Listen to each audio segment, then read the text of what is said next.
Video பார்க்கறதுக்கு முன்னாடி மறக்காமல் நம்ம சேனலை சப்ஸ்கிரைப் பண்ணிக்கணுமா. அப்படியே பக்கத்தில் இருக்கிற பெல் பட்டனையும் ப்ரெஸ் பண்ணிக்கணுமா. வணக்கம்மா. இன்றைக்கி நம்ம வீடியோவில் புதினா ரசம் எப்படி செய்யறதுன்னு பார்க்க போகிறோம். வாங்க நம்ம வீடியோவில் பார்க்கலாம். பாருங்கம்மா, ஜாரில் ஒரு கைப்பிடி அளவுக்கு புதினா போட்டுருங்க. புதினா போட்டு நல்லா நைஸாக தண்ணி விட்டு அரைச்சிடணும். பாருங்கம்மா, இந்த அளவுக்கு ஜூஸாக அரைச்சிக்குங்க. இப்போ வந்து நம்ம இதை வடிகட்டி வச்சுக்கலாம்.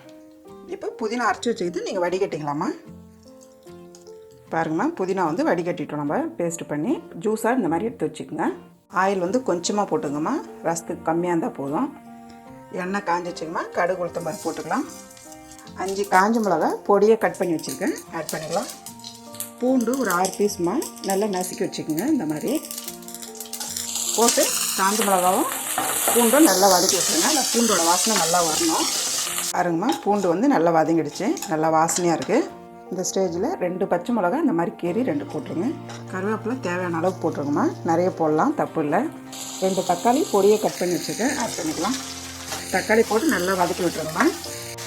பெருங்காயம் 1 ஸ்பூன் அளவுக்கு போட்டுருங்கம்மா.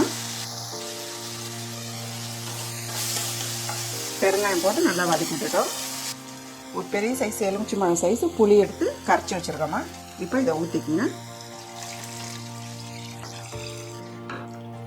புளி தண்ணி ஊற்றுனதுக்கப்புறம் நம்ம வந்து புதினா ஜூஸ் எடுத்து வச்சுருக்கோம் இல்லைங்களா, இதை ஆட் பண்ணிக்கலாம். இப்போது 1 ஸ்பூன் மஞ்சள்தூள் போட்டுக்கலாம். மிளகு 2 ஸ்பூன், ஜீரகம் 2 ஸ்பூன் எடுத்து அரைச்சி வச்சுருக்கேன். ரொம்ப நைஸாக அரைக்காமல் இந்த அளவுக்கு அரைச்சிக்கோங்கம்மா, கொஞ்சம் குறைன்னு. இப்போ ஆட் பண்ணிக்கோங்க. எண்ணெயில் போடக்கூடாது மிளகு சீரகம். இந்த மாதிரி எல்லாத்தையும் நம்ம முடிச்சுட்டு ஃபைனலாக தான் போடணும். உப்பு தேவையான அளவுக்கு போட்டுக்கோங்க. கொத்தமல்லி கூடவே ஆட் பண்ணிக்கோங்கம்மா.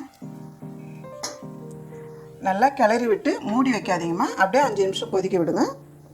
பாருங்கம்மா, 5 நிமிஷம் ஆயிடுச்சு. ரசம் இந்த மாதிரி கொதிக்கணும், ரொம்ப கொதிக்க விடாமல் ஓரளவுக்கு கொதிக்கணும். பாருங்கம்மா, பார்க்குறதுக்கு எவ்வளோ நல்லா இருக்குது பாருங்கள். சுட சுட சாப்பாடு வச்சு நல்லா போட்டு சாப்பிட்டு பார்த்தீங்கன்னா ரொம்ப டேஸ்ட்டாக இருக்கும் ரசம். அவ்வளோதாம்மா, ஒரு சூப்பரான புதினா ரசம் ரெடி ஆகிடுச்சு. நம்ம எப்படி இருக்குன்னு டிஸ்பிளேயில் பார்க்கலாம். நீங்களும் வீட்டில் செஞ்சு பாருங்கள். இந்த வீடியோ உங்களுக்கு பிடிச்சிருந்தா லைக் பண்ணுங்கள், ஷேர் பண்ணுங்கள். உங்களுக்கு ஏதாவது டவுட் இருந்தால் கமெண்ட் பண்ணுங்கள். அம்மாவோட வீடியோஸை சுட சுட தெரிஞ்சுக்க மறக்காமல் நம்ம சேனலை சப்ஸ்கிரைப் பண்ணிக்கோமா.